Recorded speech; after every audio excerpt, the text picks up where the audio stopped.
Une artiste francophone qu'on adore sur LN Radio et que j'ai la chance de recevoir cet après-midi, c'est Suzanne. Salut Suzanne. Coucou. Alors, tu arrives avec un album qui s'appelle Millennium.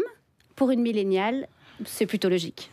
Tout est plutôt logique. Écoute, oui, ce Millennium est sorti il y a quelques semaines. Me voilà libérée de ces 2 ans de travail à m'enfermer dans un studio pour faire une musique qui me ressemble, un album où je peux tout dire. Et donc, ce Millennium, déjà, ça veut dire nouvelle ère commençant par un changement.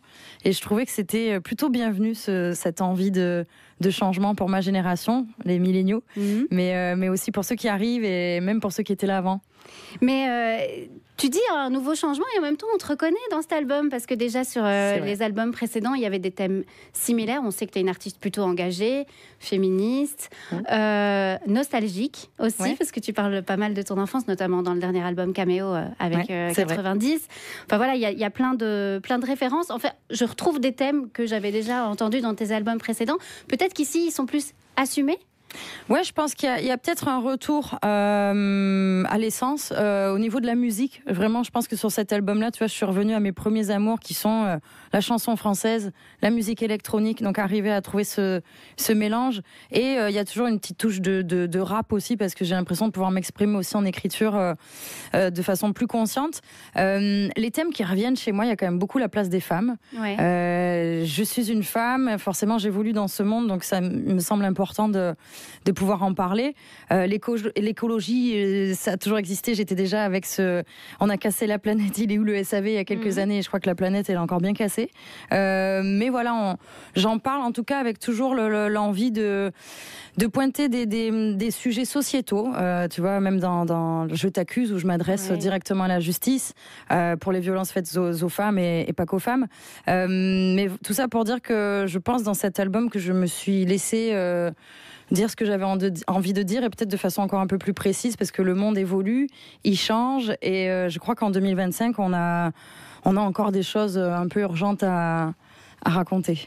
Dans la chanson Humanoïde, tu t'attaques aussi au manque d'humanité et au fait qu'on devient des robots et qu'on devient presque des esclaves de notre société, justement. Ça, c'est assez nouveau. On t'avait pas trop entendu sur ce sujet-là. C'est un truc qui te fait peur, la technologie, l'IA Ouais, je pense que dans cette chanson Humanoïde, j'apporte plusieurs choses. Notre rapport au travail, tu vois, déjà ce métro boulot dodo.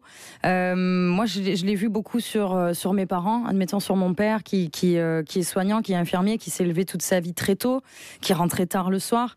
Et là, il arrive au moment où il profite enfin de sa vie et il sait pas vraiment en profiter parce qu'il est tellement habitué à ce rythme de travail que voilà, parfois l'existence humaine hors du travail, on sait plus trop qu'est-ce qu'on fait quand on ne travaille pas, et je trouve ça un peu dur. Et notre rapport à la technologie, je crois qu'on s'habitue déjà à avoir des temps d'écran qui sont...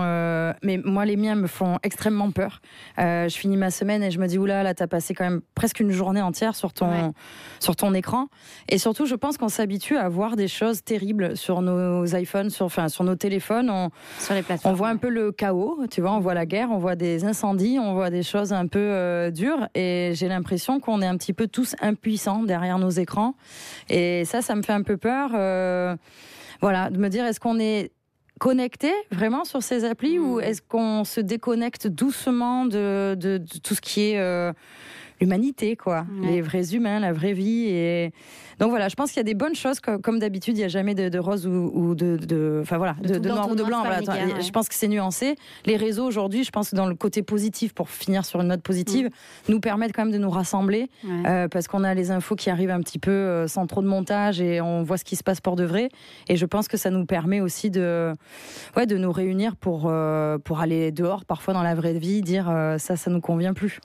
Il y a aussi dans ton album, ce que moi j'apprécie particulièrement chez toi, il y a un petit peu de cynisme aussi parfois, notamment dans Champagne, il faut le dire.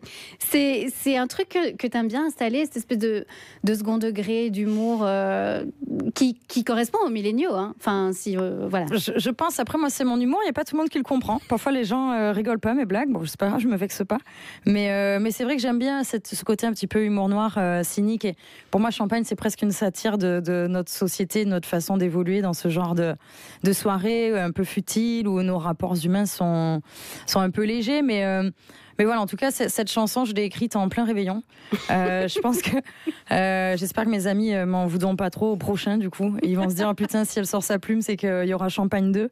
Mais non, vous inquiétez pas, Champagne existe déjà. Et puis j'ai hâte de la jouer sur scène parce que je pense que elle a quand même un côté festif. Oui, je me moque un peu de nous, mais de façon, ouais, ça reste gentil, ça va. J'ai pas été trop virulente. Justement, puisque tu parles de la scène, tu vas partir en tournée avec cet album, évidemment. Ça va donner quoi? Tu vas danser, parce qu'on te connaît aussi danseuse, beaucoup en contemporain. Ici, c'est un album, il y a beaucoup d'électro, donc ça va bouger sur scène? Ça tape. Ouais, ça tape. Quand j'étais dans le studio, je faisais que dire si je me lève pas du canapé, c'est que c'est pas bon. C'est que sur scène, ça vivra pas comme je le souhaite.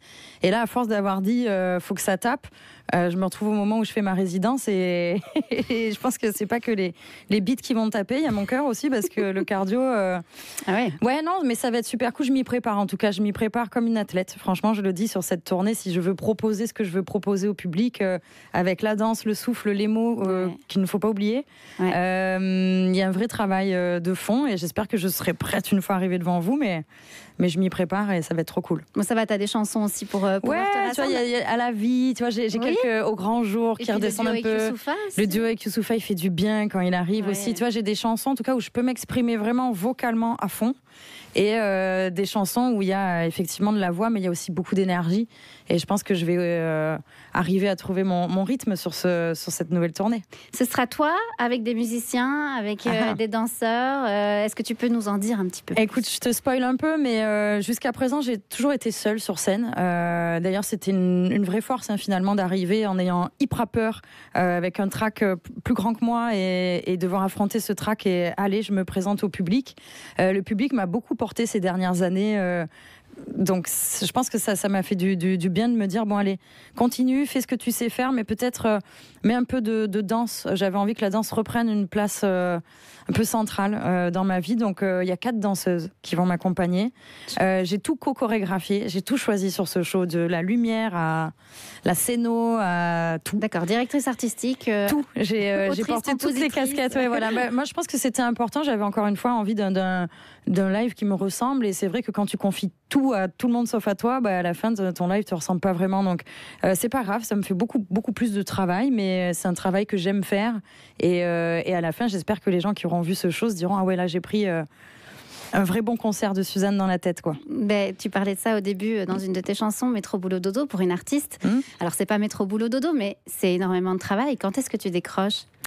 J'ai un peu du mal. Parce que je crois que tout ça, c'est un peu ma vie entière, quoi. Je m'y plonge entièrement, donc je sais pas si c'est bien, parce que tu vois, finalement, mon bonheur, ma santé mentale, tout ça est très lié à si ça se passe bien, je vais bien. Si ça se passe moins bien, je vais moins bien. Et ça, il faudrait quand même que j'arrive à me détacher un peu de ça. Comme je le dis dans une chanson avec Youssoupha, je dis que mon Everest à la fin, c'est cette paix intérieure. Mais les chansons m'emmènent ça quand même. Et les partager avec les gens, je pense que c'est ma vraie paix intérieure, elle est à ces moments-là. Donc là, ça fait 2 ans que je suis pas montée sur scène, donc j'ai hâte de pouvoir reprendre, et ça fait partie un peu de cette routine qui se casse aussi. Tu vois, ce métro boulot dodo, je le ressens pas du tout quand je suis en tournée, à même voir si les gens sur les routes et que tu vois pas tes amis, ta famille. Ouais, ça c'est les concessions qu'on fait quand on est artiste. C'est vrai que souvent, je le dis, je vois très peu mes parents. Ma sœur vient d'avoir 2 jumeaux, je les vois très peu grandir, mais bon, voilà, ça c'est, je cours après mes rêves, c'était un choix et je continue de le faire, et voilà, tant que ça me fait du bien et que je sens aussi que je fais du bien aux autres, je pense que ça me tiendra. Ça c'est clair, et puis ça fait du bien aux gens, c'est ça surtout. J'espère. Je sais, parfois je me dis, je sais pas si les chanteurs sont utiles au bien-être des gens, mais je crois que oui, un petit peu quand même. Un petit peu quand même. C'est donc un album où il y a un duo, on en a parlé avec Youssoupha, on t'a déjà entendu avec Grand Corps Malade, qui fait du slam. Alors on t'entend sur des duos avec des hommes avec des très belles voix, mais qui ne chantent pas forcément, qui rappent plutôt. C'est vrai. Ça fait complètement partie de ton univers, le rap, le slam? Ouais, je pense qu'à la fin, les femmes ont du mal à s'approprier cette case-là de rap, parce qu'on voit bien qu'on a du mal à éclore, et que peut-être que la dernière nana qui a fait parler d'elle en rap, c'est Diams. C'était il y a longtemps.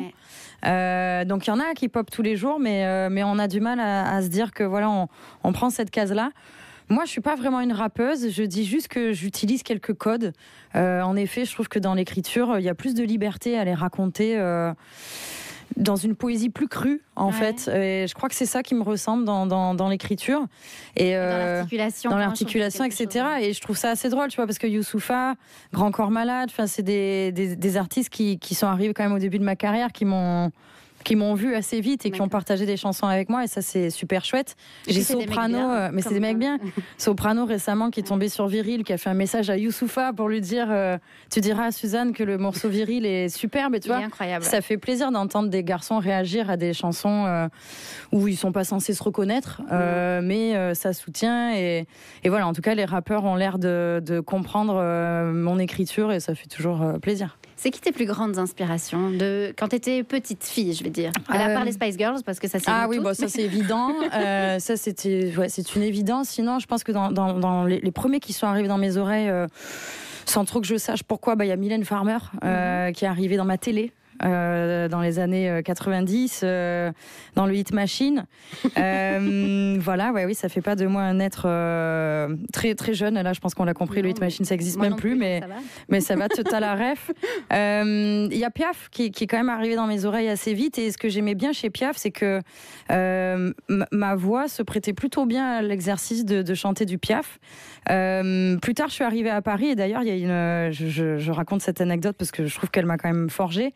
Il y a une casteuse qui m'a dit t'as une voix qui est beaucoup trop racée, beaucoup trop à l'ancienne, on dirait Piaf qui bugle. T'aurais dû naître à l'époque de Piaf, là à la limite ça aurait pu se passer, mais là pour ton époque non quoi. Non.